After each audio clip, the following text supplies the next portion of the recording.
Welcome to Okon Bros. This is Eric. And I am Michael. Today we have on Thomas John, world-renowned psychic medium. He has wowed audiences across the world with his messages from the other side. He's an author. He has his own TV show on CBS. He's a good friend of our family, and we are so grateful for you coming on, Thomas. Who was the first person that came through for you ever from the start? Well, first off, thanks for having me so much. So I'm really excited about this. First person ever would definitely be my deceased grandfather, my father's father. He started to visit me and connect with me and give me messages.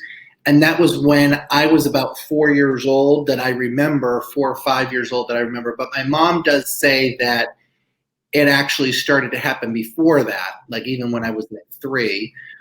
But that's when I remember it. So what is, when you get a message, what does it look like? What does it feel like? Is it as like we're seeing each other, or is it something different? You know, it can be different ways. So there is sometimes where I receive a message or I feel or see something for somebody, and it is more what we would call mental mediumship. So it's more through thought form. And then I also will have things where I will see what we call like objective mediumship, where I'll literally see a spirit in the room. You know, I'll see a loved one here. So it depends. The spirit world pretty much controls how they give information and how they choose to come through. So it's really kind of based on how they, you know what I'm saying, want to come through. Mm-hmm. Is it scary to see someone else in the room that's not physical? Like, I think I would bug the hell out if I'm talking to my brother and like my grandmother's in the corner. Like, what right. Do you ever freak out over seeing this? No, I think because, you know, I was, kind of born this way. It's never, ever been anything that has stressed me out because it's just kind of been a part of my life. So, that's my dog. Is that okay? It's all right. Either she stops or she probably saw something. Okay. So, yeah, as far as that goes, when I see, no, it doesn't scare me. I think because it's just such a part of my life at this point that I don't find it scary at all. Has any of them ever scared you? Has anything shown up like in a dark energy matter? Or is there such thing as dark energy like that, like the movies do it? Yeah, great question. Because those shows, like, we love ghost adventures. Like, right. I just, as a writer, like, it's such inspirational to see like these haunted houses and everything. Yeah. Is that stuff even, do you see that? Yeah, sure. Well, this is what I would say. I first off, I'm definitely of the belief that anything is possible. And I always kind of use the analogy of like, right? There's certain places in the world that I've never been. Doesn't mean they don't exist. I mean, there's certain parts of the ocean that people have never been to. Doesn't mean it doesn't exist. So there's certain things. There's certain things like, for example, people will sometimes talk about like demons or things right. like that. I've never seen anything like that. I've talked to a lot of psychics and mediums that I really believe in and trust. A lot of us feel like that is maybe something that's more, I don't really, that might be a created thing. I certainly believe in negative energy. I certainly believe that everything has an energy and that certain things can emit or take on a negative energy. I would put ghosts and paranormal, types of things like ghosts. I don't really see ghosts as actually negative, Ghosts are basically a spirit of somebody who has chosen because it would be a choice. Nobody would be forced to stay in the physical realm. So I feel like every ghost, and when we say ghost or spirit, so if we're connecting with a loved one on the other side, that's a spirit that's crossed over. They're in the light, heaven, spirit world, whatever we want to call that. they're on the other side, and they're choosing to kind of step forward into this physical world just temporarily to give a message. So the medium says, oh, your grandmother's with us, and, she's validating herself by, this personality or something, and this is what she wants to do. And then she kind of steps back. And so they're just visiting us. A ghost is really a spirit that has chosen to not cross over, and they are within this physical dimension. Now, it's not really something that is very advantageous to that spirit because they're in a physical world with no body, just kind of here, so it's kind of like a frustrating type of experience. I mean, there really wouldn't be a real reason why somebody would choose that. Sometimes I've had it happen. They might be scared to cross over. Really? Sometimes somebody's doesn't know that they've died. I read that. Mm-hmm. When one of the houses we were living in and where we grew up, there was a spot where we would sit in the den, and then there was a great room with like a fireplace, and then there was a hallway to the bedrooms. And every single time you would sit there, out of the corner of your eye, you would always see a white light pass through the hallway. And it was like the shape of like and an I old would, man. and I always thought that, I'm like, what is that? And at the time I was maybe 8 or 9 years old. And I asked my parents, and they're like, oh yeah, we see it too. And then I had one of my friends over, another little boy, one of my best friends growing up, Seth. I'm like, Seth, sit down here. Now look out of the corner of your eye. What do you see? He's like, what is that? So because it was like, it was in a loop. So it was almost like they were stuck. What is that? If there is an answer. That sounds like probably it was, maybe like a spirit that didn't cross over or something. Yeah, they can definitely, have those. So yeah, I think that's probably what that was, You talk of it so matter of factly. This is so refreshing to have someone on who's like, yeah, the ghosts and the spirit. What do you say about naysayers? Eric and I are very spiritual or non-believers, or people who just like, I'm sure you come across it every day. I mean, I even have friends who I'm like, oh, I went to a medium. I heard from my father, and they're like, yeah. How do you deal with that? Well, I mean, I do feel that everybody sort of has to have their own, path with things. I feel like what I'm doing is sort of, to me, it's such a part of my life. You know what I'm saying? Would be, when I tell people what I do, I'm a medium or an intuitive, and it would, and they say, it would be like somebody to me saying, oh, I'm a dentist, and me saying, oh, well, I don't really believe in that, it just seems so outside the realm of my thinking. So, I think from a factual matter, if somebody is, first off, I think we have to make the distinction between, there are people that are skeptic, and then there are people that are cynical, People that are skeptic are people that are more of the mindset, like, maybe I've never had that experience. I have no idea really what that is, like, for example, I just a few weeks ago went to my first chiropractor appointment, and I was an admitted skeptic of going to chiropractors. Right. I just didn't really get it at all. And I feel like I've become a believer with this guy that I've been seeing. Right. So I think that's, somebody who's a cynic is somebody who, even in the presentation of information or evidence or proof, is still a non-believer, and it's still, and those people are much more, I've had tons of people that have come that have been skeptical. That's totally fine. But if somebody is going to have the mindset of, there's multiple things that their loved one is telling them that nobody could find out about them, nobody would know, they wouldn't, even some of their relatives don't know about it. Right.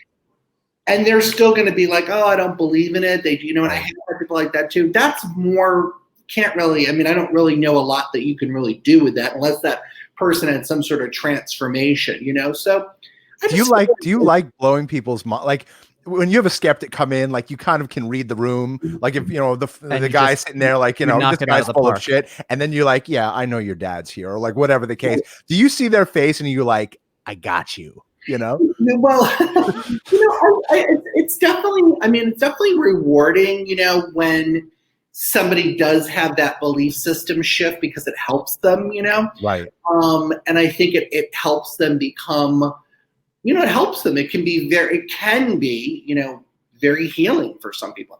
I've done great readings for people, and it just sort of didn't really amount to much for them. It didn't shift their life in a way. I've had people that have gone on huge spiritual transformations because of this. I've had people that have tapped into their own mediumship because of, working with me. So I think it's sort of really, I do the work and I do the reading, and and I partner with the spirit world, and then what that person does with that is really their choice. But yeah, that's very gratifying when somebody, and I have had that happen. Right. You mentioned that, somebody can explore their own mediumshipness. Is that possible for anybody? Can anyone do it? Can anyone do what you're doing? Our mom at different degrees. Obviously. Our mom started taking lessons, and she's knocking it out of the park. We're seeing it on we're on Zoom calls with the business, and she's like, "Who's Cleo?" And she's like, "That's my father who passed away." It's like literally, we had a call yesterday with somebody, and she got her 3 dead husbands. Her grandmother came through, and my mom got the name of her 3 ex-husbands that all 3 of them died. Wow. Right. Yeah, she was on fire. We've never met this person. We weren't LinkedIn friends. We weren't Facebook friends. There was no Eric and I got on the call, and right away we sensed it, and we asked, do you believe in mediums? And then she's like, yes, we do. So then we got my mom on the call, and my mom's like, who's Morris? Who's Moshe? And she's like, that's my grandmother's second husband who died. So going back to the question, does everybody have this ability? Yes, I believe what I feel is that it is a sense, so, it is an ability that is innate within us. And, obviously, the great thing about this sense is that it's innate within us. It's not dependent on a physical organ. So, most people can see, but there are some people that are blind. Most people can hear. There are some people that are deaf. The thing about this is something that everybody has. It doesn't require any sort of biology, Wow. It's amazing. Oh my God. I think that it is something that we all have. Of course, there are varying degrees to it. And I do think that the most significant thing is that it for anybody. Some people are born, we call them natural mediums. So some people are born with this ability, and it just is very open within them. Some people go through a traumatic event. Yeah. Some people study into it, so they might take classes, and little by little, and they have some experiences that kind of shape their thinking. That might be more like your mom. Mm-hmm. I think there's some people have a loss and then they open up to it. Some people it just happens one day. It opens up. So I think it's just different for everybody. But I feel that everybody has intuition. Everybody has the ability to be more connected to their loved ones. And I think a lot of people can, yes. So I would say yes to varying degrees, of course, sure. Your new book, the title is interesting to me. Never Argue with a Dead Person. Mm-hmm. How did you come up with that? I came up with that really because in a lot of the stories, there was like a conflict of the people embracing the message or being nervous about it and it were not believing in it or whatever. And it seemed like, at the end of the day that every story had the kind of unifying theme of that the spirit world does not, unlike in this world, the spirit world does not deceive us. There's no, it's actually metaphysically impossible for them to give us any information that can hurt us, that can hold us back in life, that can. What does that mean? So they can't give bad advice? No, it's not possible for them. I mean, why? There might be things that they bring through that are interpreted differently. There might be things where they offer some guidance and it doesn't come to pass just yet because timing is different here, but they can't come through and say something and give you a piece of information that is going to mislead you, Wow. They're not able to do that. So everything that they bring through is for your highest good. So I just came up with that title of, if it's almost like, why would you ever argue with that when you know that, I mean, it's like I said, it's not possible for them to give you information that doesn't help you in some way. That's incredible. That's incredible. I mean, that's incredibly reassuring. Right. Right. So like when it doesn't mean that they're gonna, they don't come through and tell you, the lottery numbers and what. Yeah, I hate when people say that. Yeah. Oh, yeah. Why didn't you win the lottery? I know. Although I will say, we had a reading with George Anderson over the summer, and my dad came through, and he was like, "You got to start looking into the archangels." I'm like, "Okay," because my dad was so not religious, and he was, and that was completely left field for him. Before you go there, I mean, okay, so like when we go and we have a psychic session, and my dad is usually coming through loud and clear.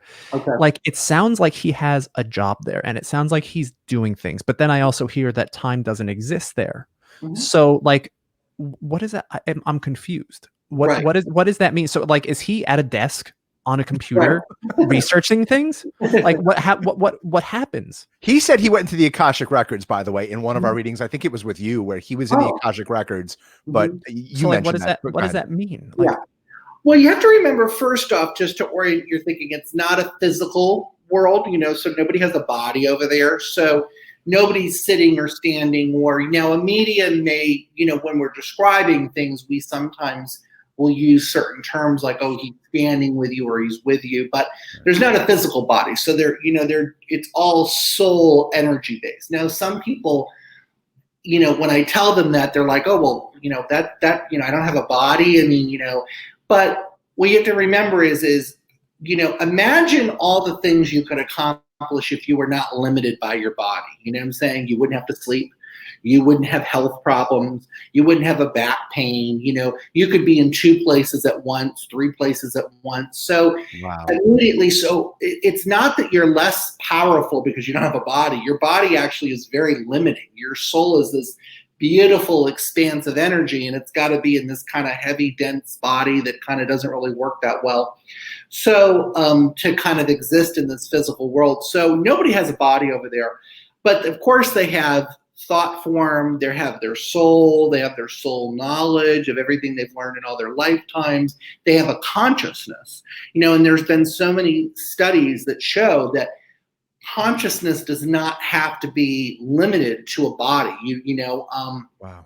And they've done a lot of, some, of course the science is still catching up to things, but there's been a lot of neurobiological research that shows that there's a consciousness that people have even when they're not in a waking state, things like that. So we know that your body doesn't have to be up and going and, to be picking up things and feeling things. And so, yes, there's an energy that moves forward on the other side. There's a consciousness. So most people on the other side, yes, they do have jobs. They do have things that they're doing. They do have things that they're accomplishing. They do have things that they're experiencing. They do have things that they are, trying to, work on and things. So yes, that is something that they do. Yes, for sure. Without time and space. Without being limited by time and space. So when I say there's no time over there, what it is, and again, some of these are very, pretty advanced concepts, but it's like, time is more, what I've been explained is really is something that's in the physical world. It's something that kind of help us move forward. So it doesn't exist, I guess, in the same way on the other side. I don't want to say that there isn't time, but it just is, I guess it's not the same sort of currency of time over there like it is here. It's almost like, I don't know, like it's almost like there's a different rate of time over there, so it's a little bit different.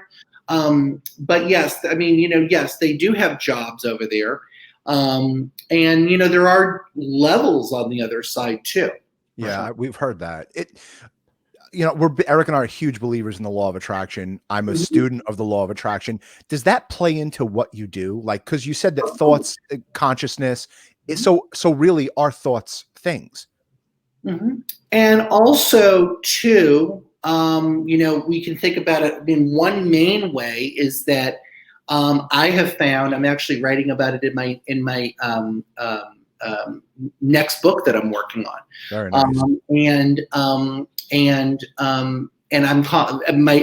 The name of my next book, I actually haven't really talked to anybody about it. But my next book is called Heaven is What You Think It Is. Oh my God. And what it is about is that everybody's spirit world is as unique as our lives here. You know what I'm saying? So, for example, sometimes I've had people, for example, your spirit world may be very different than my spirit world when I go to the spirit world.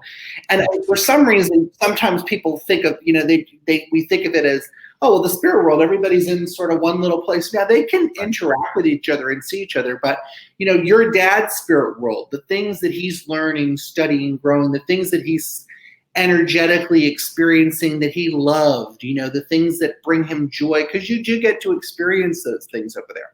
And that's what I've been told before, it's like everything is, they have colors over there that we don't have. They have emotions over there that we don't have. They have, experiences that are so unique. And so, yeah, I think that the way the law of attraction, there's many ways, but for example, let's just think of two ways that the law of attraction works. So one thing is law of attraction works very much in communicating with our loved ones. The more energy and the more thought and the more focus and the more affirmation you put on communicating with your loved ones, the more that they're going to respond to that and send signs. I had a woman, I actually still have a client. She comes and sees me usually every September 11th. Her husband passed away in September at the World Trade Center on September 11th. He was a businessman and he had gone there. He was actually supposed to not be working that day. Terrible. He decided to go in extra and catch up. He was working on a big case and decided to go and work on his case. So, and he passed away. And so she came and started to see me maybe about 3 years into me doing readings. So I started doing readings like 2008, so she probably came like 2012. So it had been some time since he had passed. And she got a reading. And I said, your husband puts pennies in your bed. And have you noticed that? And she said, every September 11th, I see pennies in my bed. I'll wake up and there's pennies in my bed. I've found 2 or 3 on a pillowcase. She goes, I just thought that was a coincidence, or I was just imagining it. And How though? Are they literally are they picking it up and putting the pennies and putting it in bed saying, honey, I'm still here. I'm still alive. How does spirit do that? Well, they have a way to move matter and move things and stuff. They can definitely do that. But the interesting thing with this woman is her belief system was so limited that she wasn't thinking of she just was not getting it, Right. And so I said, no, Phil is trying to communicate with you. It's not a coincidence. It's not a made up thing. Right. You have to put more thought into that and actually send the thought out of appreciation, of gratitude, and that really shifted the vibration. And she started to really feel him all the time in dreams. And she had a dream one night of the name Michael, and 6 months later, her husband had a sign Michael, and 6 months later she met her future husband, Michael. So it opened up the communication. So that's a perfect example of law of attraction. Imagine if I'm visiting you from the other side and I'm throwing things at you and visiting you in dreams, and you're like, whatever. It's not gonna, so yeah, law of attraction also works with going to the spirit world, because we energetically attract the level. There's no, we have this whole thing, I was raised Catholic, so it was always, don't do that, you go to hell, don't do that, you'll go to hell. Right. I always joke and say that, when I was 18 years old, I had a conversation with my mom, and I said, okay, Mom, I'm gay and I see dead people. So which one do you want to talk about first? You were just raised as everything you did was, you're going to hell. You're going to hell. Stop doing that. You're going to hell. That's how I was raised. And so,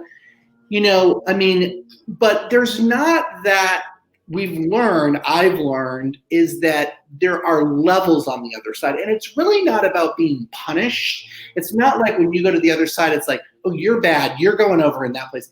Right. But you do attract the vibrational level that you match at. So if you were a really, shitty person here and you were not good in life, you're going to attract a level that is going to vibrate at that. So and that's not going to be as great of a level as somebody who lived a different life. So that's another place where, law of attraction comes into a big part. So it's definitely a huge thing. And I do believe in it very much, for sure. I'm reading this book on Kabbalah, and in the book, per my dad told me to start researching Kabbalah because it's one of the oldest religions, or oldest texts or whatever. And it was this great line, and I read it right before this podcast, where it said, if God hated you the way we hate each other, the universe would not exist. Right. That, like you said, like, you're gay and you're a psychic and you were raised that, you're going to go to hell because you're doing everything that the Catholic Church says you shouldn't be doing. Right. But like, if God really felt that, none of us, the universe wouldn't exist. The universe is harmony. It's perfection. It's everything. Yeah. So I'm a person that believes in psychics. I'm a person that believes in the afterlife, and I get radio silence. Sometimes I get intuitions with things. Like, I can sense when somebody is a believer, so to speak, but I want to connect more. So what would you tell somebody who wants to connect more, but they just, I don't remember my dreams. Very rarely do I remember my dreams. I want to bring that up too about my mind is always running, like I'm dialed in from the minute I wake up to the minute I go to sleep. I'm on the phone, I'm on the computer, I'm talking to, with my kids. I'm dialed in all day long. I've tried meditating, impossible. Yeah. What would you tell somebody like me who, I don't want to say desperately wants to do it, but who wouldn't mind more? Yeah. More.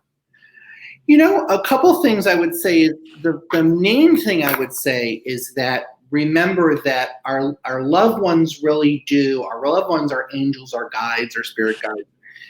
They communicate through the way that they feel we're going to understand them the most. And we all have a different energetic language.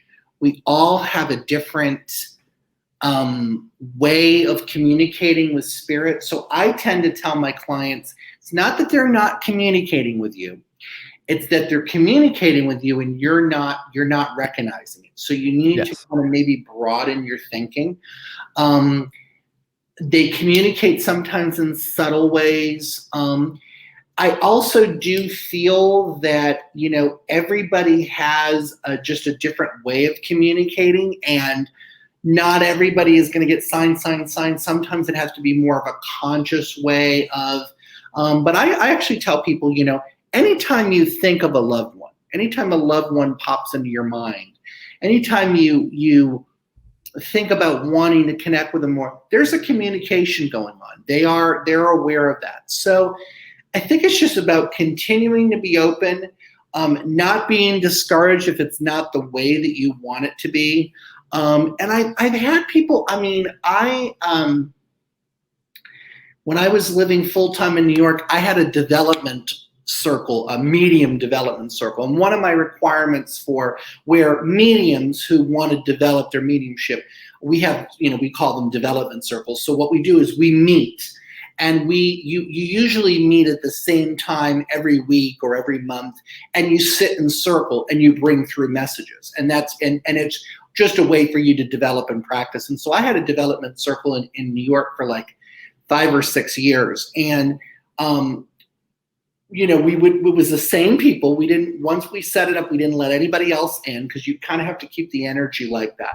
Right. And what's cool about the development circle is once you get to know somebody, if I've already brought through your Aunt Mildred, well, I have to give new information to bring her through again, right? So I can't just say, oh, Aunt Mildred's here if I already connected with her last week. And so we would really push each other, because of course sometimes you even forget. So we would push each other for new information and say, well, actually last week you told me about Aunt Mildred and how she had poodles. So is there anything else to prove that she's here? It was really fabulous. There was one woman in the circle, and God bless her.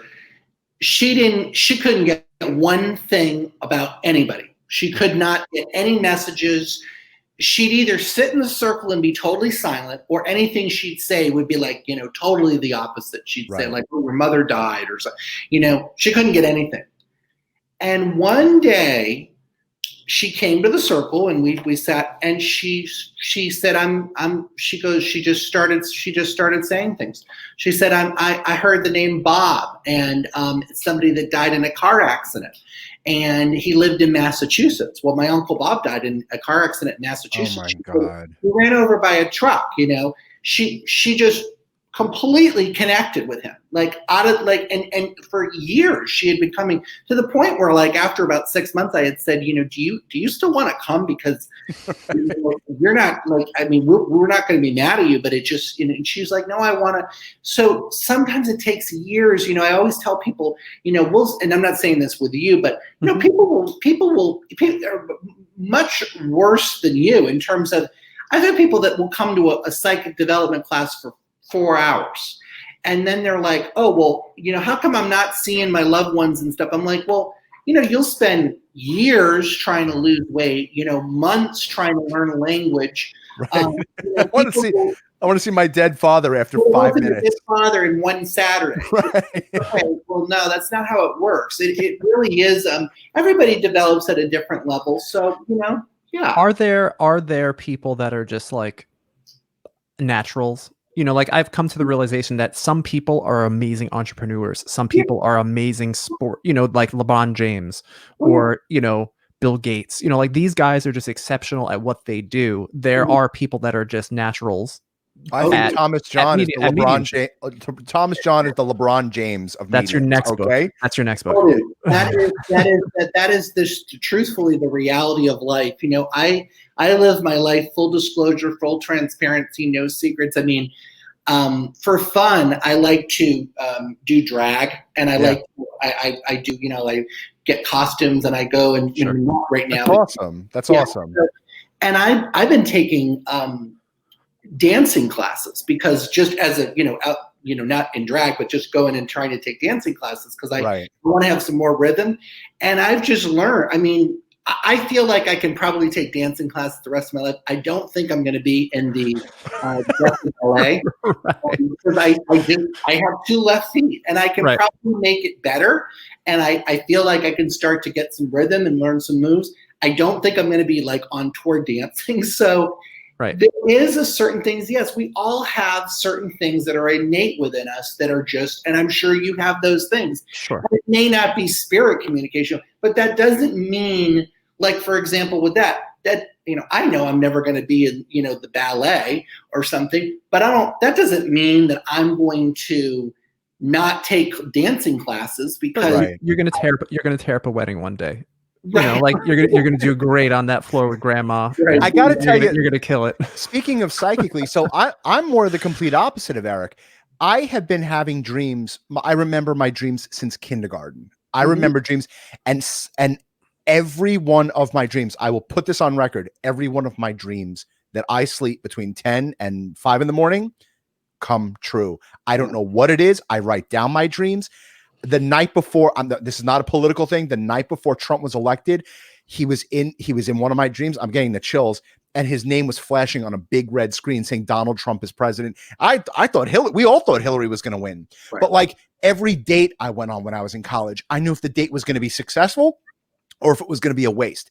An account that we're going after, I know we're either going to be going to LA for that account, or if we're end up not going to be going to LA for the account.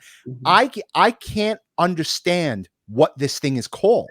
Yeah. And if you're talking to me right now, I can't, I am taking medium lessons too. I'm not nearly as good as my mom, but these dreams that I have, I don't know if I'm astral projecting and not even knowing it.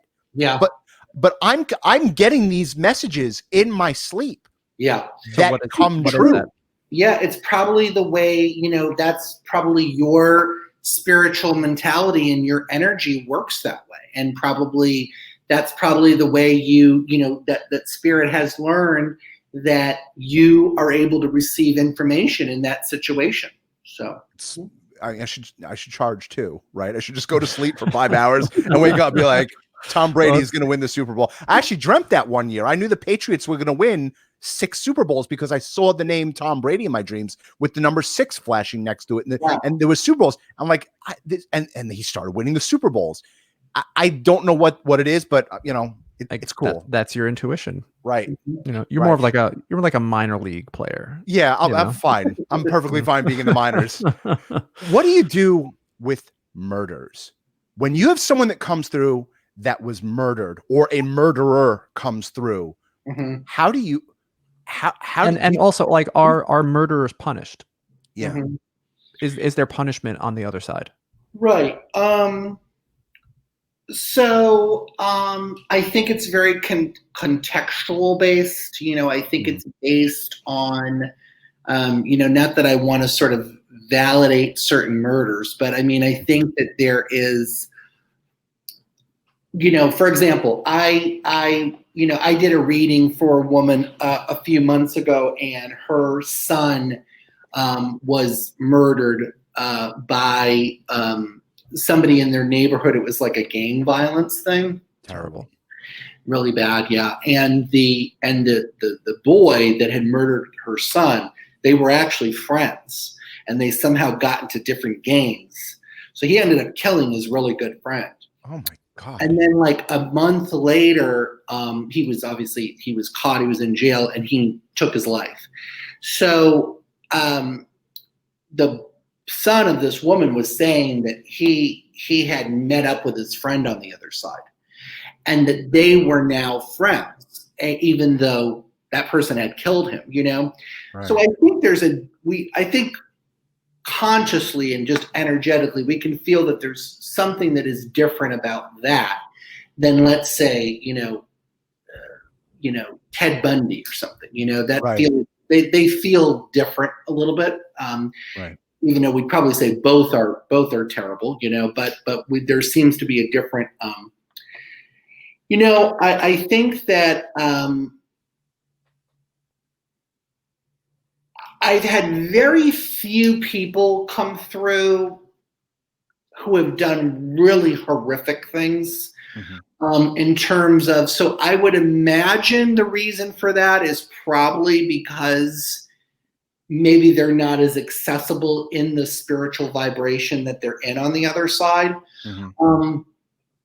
But I also know that, even let's take a drastic example like Ted Bundy or something. I mean, there's people in the spirit world that probably did love him, that probably did miss him, that are probably trying to help him. And we don't know sometimes, the abuse that somebody experienced, the karma that somebody brought here. What I can tell you is that whether it be murder, whether it be stealing $5 from somebody, whether it be anything you do that sort of breaks the energy of moving forward in a way that is with love, with kindness. Now, we all make mistakes. We all do things that we wish, we can look back on our life and say we shouldn't have done that. We've probably all done something to hurt somebody. So that doesn't mean, obviously that's something we work through, and I think probably for most people that are listening to this, I'm imagining they probably don't have, a serial killer in their family or something. So it's probably more, well, my father was a really bad father, and now he's passed, and is he helping me? Like, I don't really want his help. Right. But I do think that people, what I've been shown is that people, for example, I mean, I've talked about this, I'm writing about this in my next book, but, my father was a horrible, he was a horrible father. He was Sorry to hear that. Yeah, he was extremely abusive. And he actually was put in jail for the abuse that he had to do. And he ended up passing away in jail. Oh my God. And since 9th grade, when he went to jail, I was not close to him at all. And he was the most cruel, hurtful, sadistic type of person. I mean, he actually got joy out of causing problems for people, out of bothering people, he would do all sorts of crazy things. I mean, the neighbors would go on vacation and he would spray paint their house orange. Oh my God. just to be like, no, they didn't do anything. I mean, there was like new neighbors that had just moved in. Right. He was just like a sick person. Right. It's interesting though, because he went to Spirit a couple years ago, and as he's gone to Spirit, he has actually helped me, guided me, because he had another side of him here. He adopted stray cats. Okay.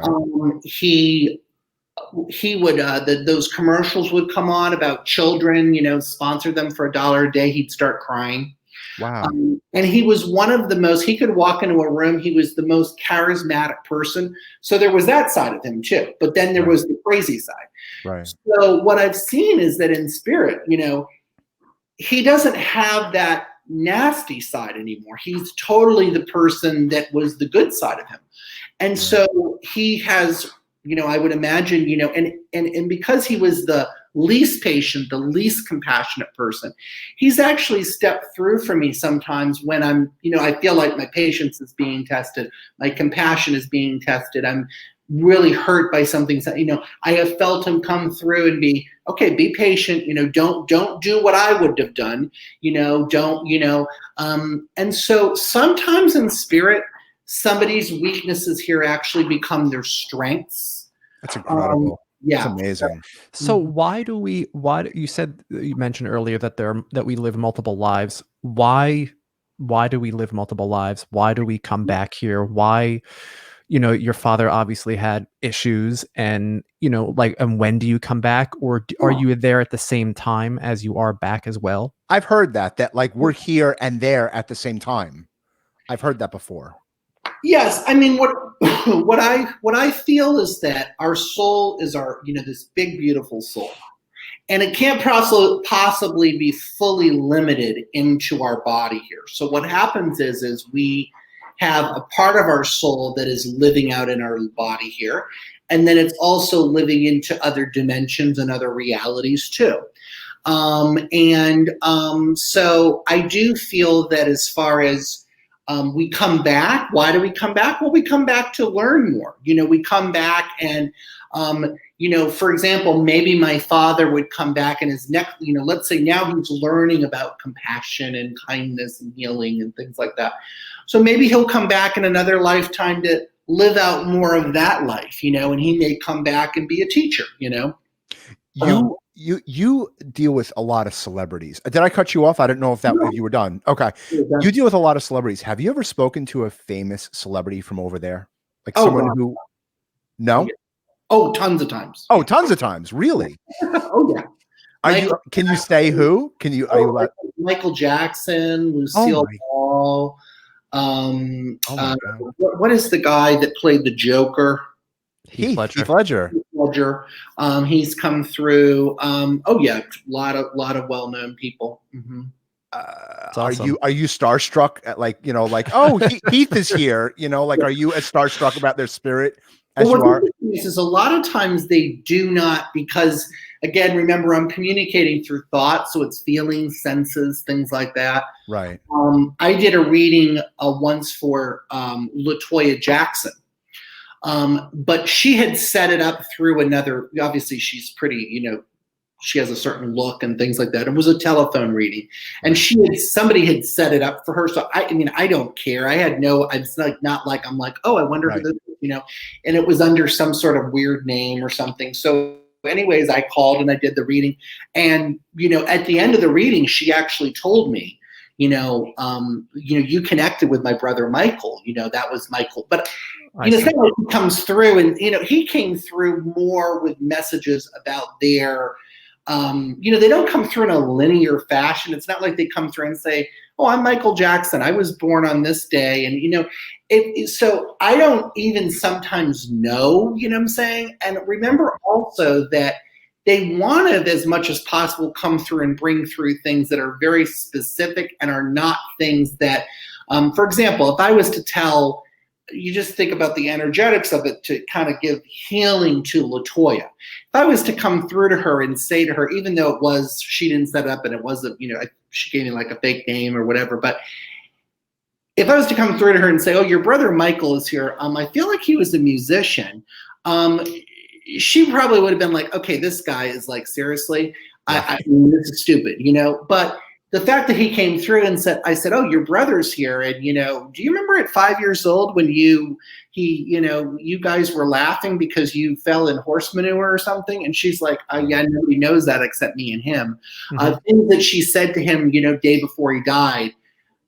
But they don't come through and identify themselves in that way necessarily. So a lot of times I don't even know that they're a celebrity because it's not significant really to the reading necessarily, you know. It's unbelievable. I think that's the clip, Eric. Right? That's the Facebook, YouTube, and no, I mean that's and LinkedIn clip. Oh my God, that is.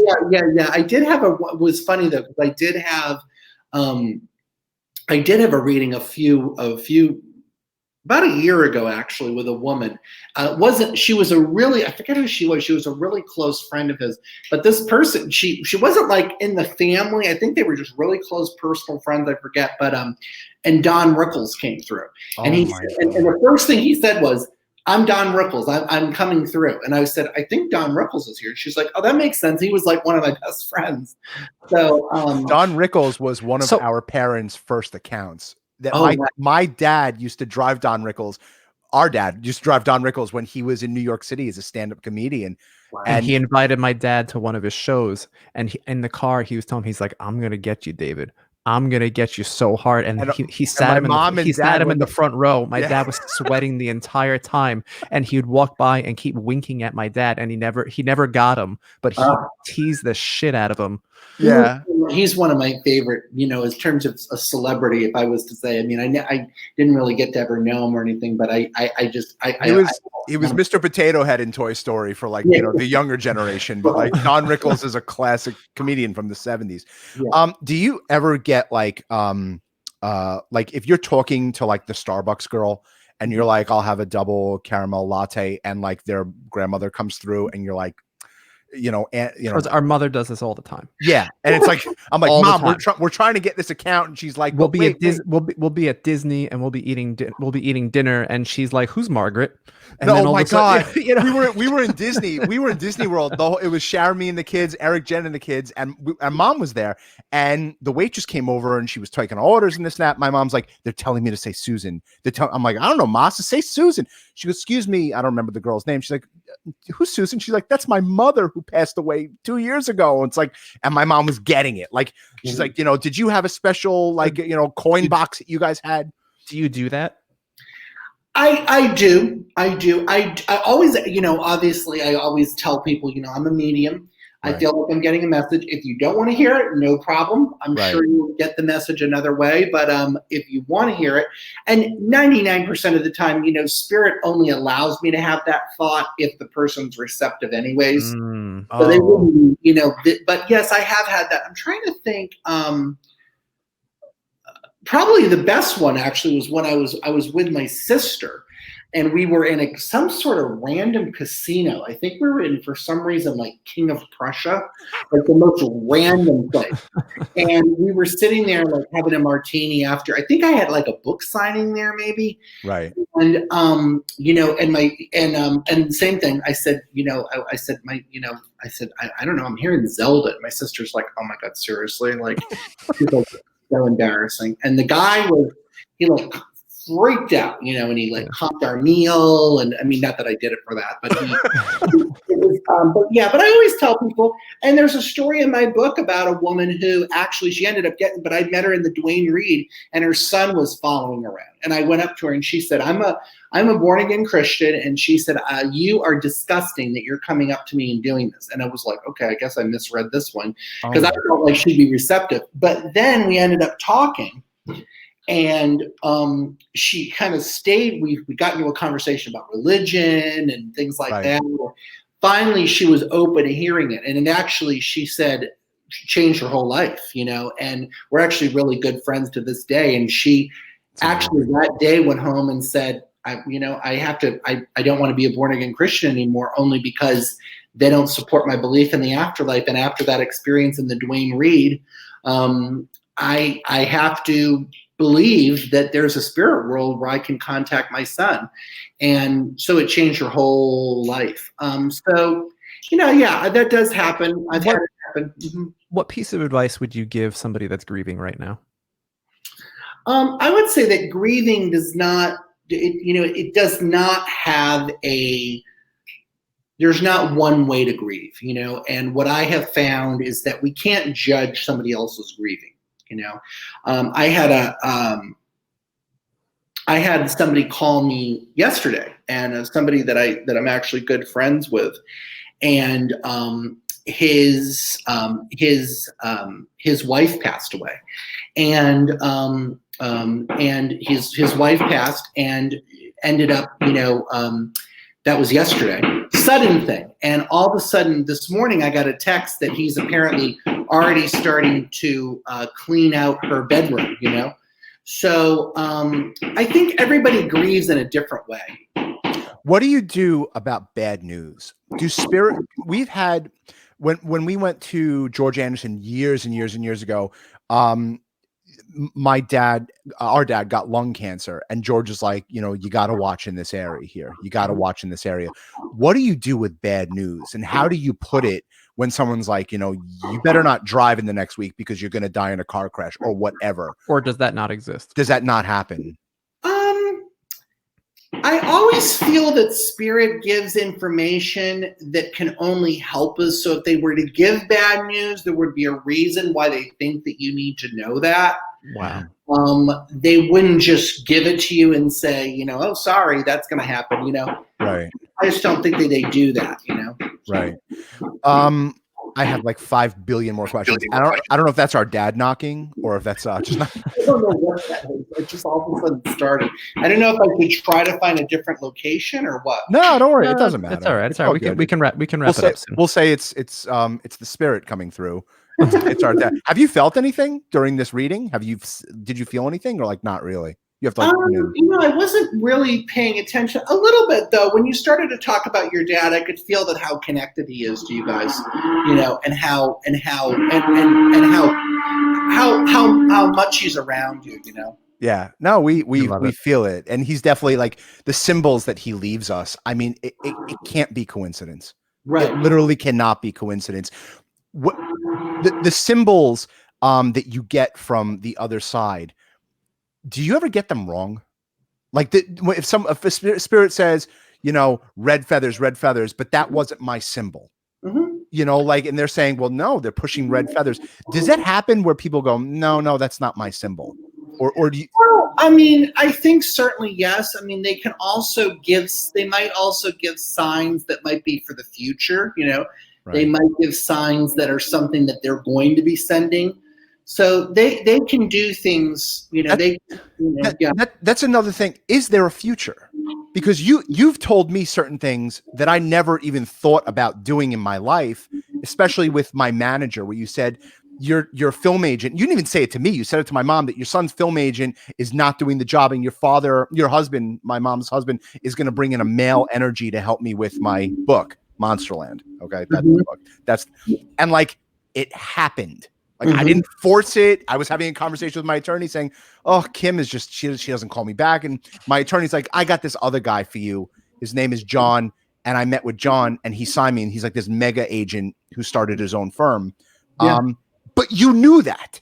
Like, so is there a future that we kind of can't escape, or like, are we making our future as we go? How does that work? I think it's a combination.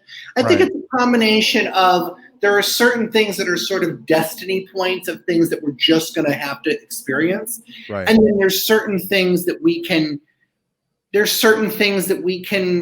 structure in a different way that we can, there's certain things that we can escape from, or not escape, but shift or something, Mm-hmm. So we're not living out a screenplay, right? I think that I think it's a combination. I think that there are certain things that are on our path and certain things that we have to, shift, or certain things that there may be 2 or 3 options about. I'm blown away, Eric. I could do this for another 4 hours, but I know we have to let Thomas go. Thomas, where can everyone find you? How can they get in touch with you? What's your story? I'm on Medium. I'm at mediumthomas.com. So that's where people can find me and learn a little bit more about me and connect with me. Everyone, please, everybody, please. if you found value out of this, we would appreciate it if you would like and subscribe to our channel, and please also, reach out to Thomas. He's an amazing medium. It was life-changing. And there's life before Thomas, and then there's life after Thomas, and we've experienced that firsthand, and we appreciate the friendship, and we appreciate all the help that you've given us when our father passed and with our grandparents. The guidance very appreciated. Yeah, and anyone listening to this, Eric and I highly recommend reaching out to Thomas and getting a reading. It doesn't matter if it's 15 minutes. He will change your life, guaranteed. There was one last question. I'm like, oh, the Thomas John Experience. I binge watched that like the entire season. My son and I did it actually in the entire in one night. How did you get into like how did you land your own TV show? Like, you're a celebrity in its own right. It just was something I was never really interested in doing that, but it just felt like a good thing. I always just felt that if I'm going to do a show, I want it to be about the work. And since there was such a focus on that show about it being about the work, I felt like that was important to do. And I feel like, the only reason to do a show is to expose this work to more people. And a lot of people have been able to find me through this and open their hearts and minds. And I think that's great. I think anytime somebody can learn and grow from something is awesome, So my final question, I know we have to let you go.